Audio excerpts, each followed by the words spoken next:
तत्सुया एक ऐसा बदकिस्मत बच्चा था जो मैजिक नहीं कर सकता था, इसलिए उसकी माँ हमेशा उसकी बेइज्जती करती थी और बचपन से ही उसे परेशान करती रही। तत्सुया की माँ ने उसके पैदा होने से पहले कई बार उसे मारने की कोशिश की। तत्सुया पर टॉर्चर हर दिन खतरनाक होता गया। उसके चौथे जन्मदिन पर उसकी माँ ने उसे एक इलीगल सर्जरी के लिए मजबूर किया। उसकी माँ ने अपनी ब्रोकन माइंड एबिलिटी से तत्सुया के दिमाग को डिस्ट्रॉयड करने की कोशिश की। हालांकि तत्सुया पर यह प्रक्रिया काम नहीं की। उसकी माँ ने उसके सारे इमोशंस और इच्छाओं को खत्म कर दिया। चाहे तत्सुया कितना भी रोया या मदद के लिए चिल्लाया हो, उसकी माँ ने उसे लेबे के एक चूहे की तरह इस्तेमाल किया। उन्होंने उसे अपनी बहन का सिर्फ एक बॉडीगार्ड बना दिया। लेकिन उसी दिन से तत्सुया ने सीक्रेटली मानव इतिहास में सबसे पावरफुल और डिस्ट्रक्टिव मैजिक को डेवलप कर लिया। साथ ही उसने मरे हुए लोगों को जिंदा करने की पावर भी हासिल की। लेकिन उसने ये सब अपनी माँ और बहन से छुपा कर रखा। जब वो प्लेन से सफर करते हैं तो उसकी माँ और बहन फर्स्ट क्लास में बैठकर शानदार खाना खाते, जबकि वो अकेले इकोनॉमी क्लास में बैठता। एक दिन मियुकी ने उसे सामान उठाते हुए देखा और अपने ही सगे भाई से भी नफरत करने लगी। उसने सोचा तत्सुया बस एक नौकर है। उसकी माँ ने उसे समझाया कि इस बात पर ध्यान न दे। मियुकी को तत्सुया की ओर देखने से भी नफरत थी। वो चाहती थी कि तत्सुया मर जाए। जब वे विला पहुंचे, मेड हनामी ने उनका स्वागत किया। फिर मियुकी ने बाहर टहलने को कहा। उसकी माँ ने मियुकी से कहा कि अपने नौकर को साथ ले जाओ। मियुकी इस बात से चिढ़ गई। बाहर चलते हुए उसने बस यही सोचा कि उसका भाई कितना बेकार है, क्योंकि वो मैजिक यूज नहीं कर सकता। तभी तात्सुया ने उसे दूर खींचने की कोशिश की, लेकिन वो बड़ा ब्लैक आदमी जानबूझकर मियुकी को पीछे धकेलने लगा। 3 सोल्जर्स ने उन्हें मारने की धमकी दी, लेकिन तात्सुया अपनी बहन को बचाने के लिए आगे आया और उन्हें अफ्रीका लौटने को कहा। हालांकि उसकी बात सुनकर वो आदमी गुस्से में एक मैजिकल हमला करने लगा, लेकिन तात्सुया ने उसे आसानी से रोक दिया, जिससे मियुकी चौंक गई। जब वो आदमी लड़ाई के लिए आया तो तात्सुया ने उसे वार्निंग दी कि वो गलती कर रहा है। फिर जब उस सोल्जर ने पहला हमला किया तो तात्सुया ने उसे चकमा देकर उसके पेट में मुक्का मारा, जिससे वो घुटनों पर आ गया। बाकी दोनों सोल्जर्स ये देखकर दंग रह गए, लेकिन तात्सुया ने अपनी बहन का हाथ पकड़ा और वहां से चला गया। चलते समय मियुकी ने कभी नहीं सोचा था कि उसका भाई इतना स्ट्रांग हो सकता है, और पहली बार उसे अपने भाई के लिए एक अलग तरह की फीलिंग महसूस की। विला में मियुकी ने हनामी से कहा कि उसके भाई ने उसे बचाया, लेकिन तात्सुया ने बताया कि वो सिर्फ अपने ऑर्डर्स को फॉलो कर रहा था। लेकिन तात्सुया के जाने के बाद मियुकी रोने लगी और सोचने लगी कि आखिर क्यों तत्सुया को उसका सर्वेंट बनना पड़ा। नहाने के बाद हनामी ने मियुकी को बताया कि उनकी माँ की हालत उनकी जानलेवा बीमारी के कारण खराब हो रही है, इसलिए अब मियुकी को उनके परिवार के लिए रॉयल पार्टी में जाना होगा। साथ में तात्सुया भी जाएगा। जब वो लिमुजीन में निकले तो हनामी का दिल टूट गया, क्योंकि वो सिर्फ एक एआई रोबोट थी और तात्सुया एक असली इंसान। उसने मन ही मन सोचा कि काश ये दोनों भाई बहन एक दूसरे के करीब हो पाते। पार्टी में पहुंचने पर मियुकी के अंकल ने उनका स्वागत किया और बाकी परिवार से मिलवाया, लेकिन उन्होंने तात्सुया को पूरी तरह से नजरअंदाज कर दिया। मियुकी के 2 चचेरे भाई अयाको और फूमिया मियुकी से मिलने के लिए एक्साइटेड थे और तात्सुया के बारे में पूछने लगे। जैसे ही उन्होंने तात्सुया को देखा, वे उससे बात करने के लिए दौड़ पड़े। मियुकी ने देखा कि उन बच्चों के पिता इस बात से नाराज थे कि वो असली उत्तराधिकारी को इग्नोर कर रहे हैं, लेकिन मियुकी ने पहली बार अपने भाई को मुस्कुराते हुए देखा और उसे जलन होने लगी कि तात्सुया कभी उसके लिए इस तरह नहीं मुस्कुराए। हालांकि योत्सुबा फैमिली ने तात्सुया को सिर्फ एक औजार के रूप में देखा। उसे लगा कि उसे भी अपने भाई को एक नौकर की तरह देखना होगा और उसके करीब नहीं जाना चाहिए। लेकिन उस पल जब उसने तात्सुया को फिर से मुस्कुराते हुए देखा तो उसके दिल में एक अजीब सा दर्द हुआ। कुछ हफ्ते बाद जब हनामी फोटो ले रही थी तो उसने तात्सुया की उदास नजर देखी और मियुकी से कहा कि वो अपने भाई के साथ एक फोटो ले, लेकिन तात्सुया को अपनी माँ से परमिशन लेनी पड़ी। जब उसे परमिशन मिली तो वो दोनों फोटो के लिए साथ में बैठे। फोटो खिंचवाते वक्त मियुकी लास्ट टाइम में फोटो के लिए मुस्कुराती है, लेकिन तभी उनकी बोट स्पीड से चलने लगी और कैप्टन ने उन्हें सतर्क किया कि एक सबमरीन उनका पीछा कर रही है। जब सबमरीन ने उन पर मिसाइल्स लॉन्च की तो तात्सुया ने टाइम को धीमा किया और अपने मैजिकल पावर से मिसाइल्स के टुकड़े कर दिया। मियुकी हैरान थी कि उसका भाई बिना किसी मैजिक डिवाइस के मैजिक कैसे कर सकता है। रात को नेवी के कमांडर ने जांच शुरू की कि उन पर मिसाइल्स क्यों छोड़ी गईं, लेकिन किसी को कुछ पता नहीं चला। मियुकी ने उनसे कहा कि उनका समय बर्बाद न करें। घर के बाहर वो बड़ा ब्लैक आदमी फिर से तात्सुया से मिला। जब उसके लीडर को पता चला कि तात्सुया वही इंसान था जिसने उसे हराया था, तो उसने अपने जूनियर को माफी मांगने को कहा। तात्सुया ने उसे माफ कर दिया और सोल्जर्स वहां से चले गए। जाते समय लीडर ने तात्सुया को उनके बेस पर आने और उनके साथ ट्रेनिंग करने का इन्विटेशन दिया। अगले दिन हनामी ने मिया को बताया कि उसे एक डांस के लिए इनवाइट किया गया है। इसी वजह से उसने तत्सुया को बुलाया और कहा कि वो कैप्टन्स की ट्रेनिंग के लिए जाए। हालांकि मियुकी ने कहा कि वो अपने भाई के साथ जाना चाहती है और वादा करती है कि वो सिर्फ सोल्जर्स की कॉम्बैट स्किल्स को देखना चाहती है। उसकी बात सुनकर उनकी मां मान जाती है, लेकिन उसने तत्सुया को ऑर्डर दिया कि पब्लिक में वो अपनी बहन को मैजेस्टी के बजाय उसके नाम से बुलाए, ताकि बाकी लोग को पता ना चले कि तात्सुया उसके लिए बस एक नौकर है। घंटों बारिश में चलते हुए दोनों नेवी बेस पर पहुंचे और वहां सभी सोल्जर एक साथ ट्रेनिंग ले रहे थे। आखिर में सोल्जर्स ने बिना मैजिक का यूज किए एक दूसरे से लड़ना शुरू किया। कैप्टन ने तात्सुया से पूछा कि क्या वो इसे आजमाना चाहता है। अपनी बहन की ओर देखते हुए तत्सुया ने ऑफर एक्सेप्ट कर लिया।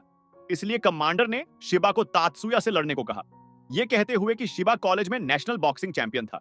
जैसे ही उन्होंने अपनी स्टैंसेस ली, शिबा ने उससे यह मजाक में लेने को कहा। लेकिन जैसे ही मैच शुरू हुआ, शिबा ने आगे बढ़कर तात्सुया पर वार करने की कोशिश की, लेकिन तात्सुया ने उसकी चेस्ट पर एक वार किया, जिससे वो घुटनों के बल गिर गया। कमांडर ने तत्सुया के खिलाफ हारुतो को लड़ाई के लिए बुलाया और उसे अपनी पूरी ताकत का यूज करने को कहा। हारुतो ने तत्सुया को नीचे गिराने के लिए एक किक मारी, लेकिन तात्सुया उसके हर वार से आसानी से बच गया। हालांकि एक सोल्जर और भी ज्यादा हैरान था, क्योंकि तत्सुया इस तरह लड़ रहा था जैसे उसे डेडली कॉम्बैट का एक्सपीरियंस हो। हर बचाव के साथ तात्सुया ने दूरी बढ़ाई ताकि उसका अपोनेंट छिपे हुए हथियार का यूज ना कर सके। बचे हुए वारों को चकमा देने के बाद तत्सुया ने वापस हमला करने की कोशिश की, लेकिन उसके दोनों वार रोक दिए गए। जब हारुतो ने लड़ाई खत्म करने की कोशिश की तो तात्सुया ने उसका हाथ पकड़कर उसे नीचे फेंक दिया, जिससे मैच खत्म हो गया। उसकी बहन उसकी पावर से हैरान थी, लेकिन एक बड़े काले आदमी ने तत्सुया को आखिरी लड़ाई के लिए ऑफर दिया, यह दावा करते हुए कि वो बदले के लिए नहीं लड़ रहा है। कमांडर ने फिर भी तात्सुया से पूछा कि क्या वो लड़ाई के लिए तैयार है, और जब तात्सुया ने इसके लिए हाँ कहा तो मियुकी अपने भाई के बारे में चिंतित हो गई, लेकिन तात्सुया ने उसे बताया कि उसे कुछ नहीं होगा। दोनों ने अपनी पोजीशन ली और सोल्जर ने तुरंत अपनी स्पीड को मैजिक से बढ़ा दिया, लेकिन तात्सुया ने छलांग लगाकर खुद को दूर कर लिया। मियुकी को लगा कि मैजिक का यूज करना चीटिंग है, लेकिन तात्सुया ने मियुकी का नाम लेकर कहा कि उसे असली दुनिया में मैजिशियन से लड़ने के लिए तैयार रहना होगा। जैसे ही वो उसके हमलों को चकमा देता रहा, मियुकी सोचने लगी कि तात्सुया ने सच में पहली बार उसका नाम लिया। तत्सुया ने अपनी पावर्स का यूज करना शुरू किया।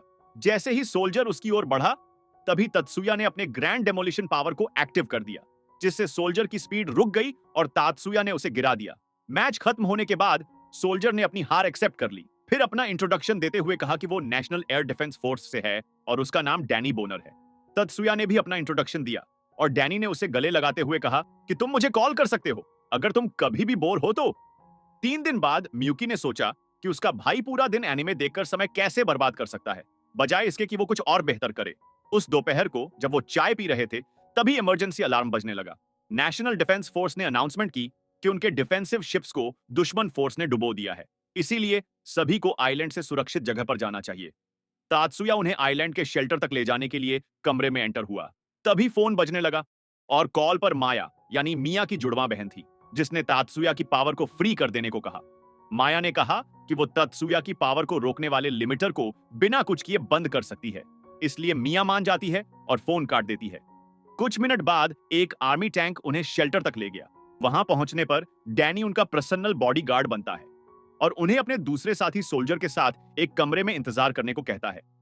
जब शेल्टर तैयार किया जा रहा था तो उनके साथ एक दूसरा परिवार भी था, लेकिन हनामी को कुछ अजीब लगा, क्योंकि शेल्टर पहले से हमेशा खतरनाक हालातों के लिए तैयार रहते हैं। इसी समय तात्सुया ने मियुकी को शांत करने की कोशिश की और उसे बताया कि वो हमेशा उसका साथ देगा। उसका नाम सुनकर मियुकी सोचने लगी कि तात्सुया ऐसा क्यों कह रहा है। तभी तात्सुया खड़ा हुआ और बंदूकों की आवाजों की वाइब्रेशन महसूस की। थोड़ी देर बाद कुछ दूरी से गोलियों की आवाज आई। जब हनामी ने पूछा कि वो आवाज कहां से आ रही है, तो तात्सुया ने बिल्डिंग को एनालाइज किया और महसूस किया कि इस कमरे में एक मैजिक इनहिबिटर लगाया गया है ताकि उनकी मैजिक पावर को रोका जा सके। माया ने तात्सुया को बाहर की जांच करने का ऑर्डर दिया। फिर मिया ने अपनी एबिलिटी से तात्सुया का लिमिटर हटा दिया, जिससे उसकी पावर फ्री हो गई। फिर जैसे ही वो बाहर गया, उसने देखा कि गार्ड्स एक दूसरे पर गोली चला रहे थे और होटल के अंदर गार्ड्स उन्हें शेल्टर तक ले जाने के लिए तैयार थे। लेकिन माया ने उन्हें पहले दूसरों को ले जाने को कहा, क्योंकि वो तात्सुया का इंतजार कर रही थी।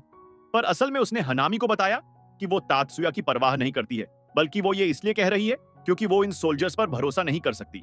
उसी पल डैनी अंदर आया, लेकिन उसके साथियों ने उस पर भी गोली चलानी शुरू कर दी, जबकि वे ध्यान भटकाने में लगे थे। हनामी ने एक प्रोटेक्टिव बैरियर डालने की कोशिश की, लेकिन एक सोल्जर ने उनकी फोर्स फील्ड को तोड़ दिया और उनके मैजिक करने की एबिलिटी को भी खत्म कर दिया। डैनी अपने साथियों पर चिल्लाने लगा कि वो होश में आए, लेकिन उसके दोस्त ने कहा कि वो एक मैजिशियन है जिसे अपनी पावर के कारण खुद को राजा की तरह मानता है, इसलिए तुम हमारे स्ट्रगल को कभी नहीं समझ सकते। डैनी अपने हथियार डाल देता है और उन्हें याद दिलाने की कोशिश की कि वो उनका दोस्त है, लेकिन जैसे ही उनका ध्यान हटा, मियुकी ने अपनी फ्रीजिंग मैजिक का यूज करके उनमें से एक को खत्म कर दिया। सोल्जर अपने साथी की मौत से गुस्सा हो गया और मियुकी और उसके परिवार पर फायरिंग शुरू कर दी, लेकिन जैसे ही मियुकी मरी, एक सोल्जर तुरंत गायब हो गया। तात्सुया के वहां आते ही उसने बाकी सोल्जर्स को मारना शुरू कर दिया और अपनी बहन को बचाने के लिए उसकी तरफ भागा। उसने अपनी बहन के सीने पर हाथ रखा और अपनी अल्टीमेट एबिलिटी का यूज करना शुरू किया और अपनी बहन को वापस आने को कहने लगा। अपने कॉन्शियसनेस में मियुकी ने महसूस किया कि वो सच में मरने वाली है, लेकिन तात्सुया की आवाज उसकी कॉन्शियसनेस तक पहुंचने की कोशिश करती है। हालांकि मियुकी सोचने लगी कि तात्सुया उसे बचाने की कोशिश क्यों कर रहा है, जबकि उसने हमेशा उसको इग्नोर किया था। मियुकी ने सोचा कि काश उसने मरने से पहले तात्सुया से माफी मांग ली होती। मियुकी की सारी ताकत खत्म हो गई और जैसे ही वो मरी, एक मैजिक सर्कल उसकी ओर आने लगा और उसके घाव भरने लगे। जैसे ही वो उठी, उसने महसूस किया कि उसका भाई दुनिया में सबसे अमेजिंग पावर रखता है। उसकी आंखें खुली और उसने तात्सुया का चेहरा देखा। जब तात्सुया ने उसे पहली बार गले लगाया, तो मियुकी ने भी उसे गले लगा लिया। जब उसने उठकर देखा तो पाया कि उसकी मां मर चुकी थी। तात्सुया ने अपनी गन निकाली और अपनी मां की तरफ पॉइंट कर दी और अपनी पावर से उनके घाव भरते हुए उन्हें जिंदा कर दिया। इसके साथ ही उसने हानामी के घाव भी ठीक करना शुरू कर दिया, लेकिन हानामी चौंक गई क्योंकि इस दुनिया में कोई हीलिंग मैजिक मरे हुए को वापस जिंदा नहीं कर सकता था। 30 मिनट बाद आर्मी के लीडर ने अपने सोल्जर्स के विद्रोही बनने के लिए माफी मांगी, लेकिन यह भी बताया कि एक बड़ा शिप्स का झुंड उनकी ओर बढ़ रहा है और 80% डिफेंस फोर्स पूरी तरह खत्म हो चुका है। तात्सुया ने सिचुएशन को समझता है और अपने परिवार को सुरक्षित जगह पर ले जाने और उसे आर्मर्ड सूट और मिलिट्री इक्विपमेंट देने को कहा। लीडर ने पूछा कि उसे ये सब क्यों चाहिए। तात्सुया ने कहा कि उन्होंने उसकी बहन को मारा, इसलिए वो उन्हें राख में बदल देगा। लीडर ने तात्सुया की बात मानी, लेकिन एक शर्त पर कि तात्सुया उन लोगों को छोड़ देगा जो सरेंडर करेंगे। तात्सुया ने कहा कि उन्हें सरेंडर करने का समय भी नहीं मिलेगा। जैसे ही वो आगे बढ़ा, मियुकी उसके पास दौड़ते हुए आई और तात्सुया को अपनी जान जोखिम में डालने से मना किया, लेकिन तात्सुया ने कहा कि उसने कसम खाई है कि जो भी उसकी बहन को नुकसान पहुंचाएगा वो उन्हें खत्म कर देगा। तात्सुया ने कहा कि वो तब तक शांत नहीं बैठेगा जब तक वो अपना गोल पूरा न कर ले। मियुकी ने जब ये सुना तो उसने पूछा कि उसका मतलब क्या है। तात्सुया ने महसूस किया कि उसने अनजाने में अपना सीक्रेट बता दिया, लेकिन उसने कहा कि अब समय आ गया है कि वो सच्चाई जाने। उसने कहा कि इस दुनिया में मेरी बहन ही वो चीज है जो मुझे सबसे प्यारी है, और अगर मुझे अपनी बहन की सुरक्षा के लिए पूरी पृथ्वी को जलाना पड़े तो मैं ऐसा करूंगा। फिर जैसे ही तात्सुया आगे बढ़ा, आर्मी के हेलीकॉप्टर्स उड़ान भरने लगे। जब दुश्मन का झुंड जमीन पर पहुंचा तो वे सब तेजी से आइलैंड की तरफ बढ़ने लगे, लेकिन जब उन्होंने तात्सुया पर गोलियां चलाईं तो उसने अपनी गन से उनकी गोलियों को गायब कर दिया और उन्हें एग्जिस्टेंस से मिटा दिया। अपनी हीलिंग एबिलिटीज से उसने अपने मरे हुए साथियों को वापस जिंदा किया। लेकिन जब मियुकी ने यह सब देखा तो उसने अपनी मां से अपने भाई के बारे में सच्चाई बताने को कहा। उसकी मां ने तात्सुया का सीक्रेट बताने का वादा किया, लेकिन उससे पहले उसने मियुकी को ऑर्डर दिया कि वो उस बेकार और यूजलेस जादूगर को अपना भाई कहना बंद करे। हालांकि मियुकी ने कहा कि तात्सुया ने अपनी स्किल से उसकी जान बचाई है, पर उसकी मां ने कहा कि यही इकलौती चीज है जो तात्सुया कर सकता है, क्योंकि वो एक डिफेक्टिव और बेकार मैजिशियन के रूप में पैदा हुआ था। इस दुनिया में जादू एक पावर है जो डेटा का यूज करके चीजों को मॉडिफाई और मटेरियलाइज किया जा सकता है, लेकिन तात्सुया सिर्फ जानकारी को खत्म कर सकता है और उसे फिर से जोड़ सकता है बिना उसे बदले। तात्सुया बिना किसी जादू के पैदा हुआ था, यहां तक कि उसकी रीग्रोथ स्किल को भी जादू नहीं माना गया। इसलिए उसकी बहन ने सोचा कि तात्सुया की एबिलिटी किसी चमत्कार की तरह है। उसकी मां ने बताया कि यात्सुबा फैमिली का हिस्सा सिर्फ वही बन सकता है जो जादू का यूज कर सके। 7 साल पहले उसने आर्टिफिशियल मैजिशियन प्लान के तहत एक फॉरबिडन सर्जरी की, जिसमें उसने तात्सुया के दिमाग में जादू के कैलकुलेशन एरिया को इम्प्लांट किया। इस प्रक्रिया के कारण तात्सुया ने अपने सभी इमोशंस को खो दिया। उसका गुस्सा, गहरा दुख, नफरत, इच्छाएं और यहाँ तक कि प्यार भी। इन सभी इमोशंस के जगह पर उसके पास सिर्फ एक ही इमोशन बचा। इस जादू की एबिलिटी के बदले तात्सुया का जादू भी लगभग बेकार था। उसे हर दिन कड़ी ट्रेनिंग से गुजरना पड़ा ताकि वो एक गार्डियन के तौर पे यूजफुल बन सके। उस पल मियुकी को एहसास हुआ कि उसकी मां ने भी उस सर्जरी के दौरान अपने इमोशंस खो दिए थे, लेकिन उसकी मां ने बताया कि तात्सुया का इकलौता बचा हुई इमोशन उसकी बहन से प्यार है। जब मियुकी ने यह सच्चाई सुनी तो उसने रोना शुरू कर दिया। उसकी मां ने बताया कि तात्सुया ने अपनी पूरी जिंदगी अपनी बहन की जिंदगी को बेहतर बनाने में बिताई है। तात्सुया ने अपनी मां को कभी भी सच में माता पिता के तौर पर नहीं पहचाना। सच्चाई जानने के बाद मियुकी ने सोचा कि क्या उसने तात्सुया के साथ जो बर्ताव किया वो उसका प्रायश्चित कर पाएगी।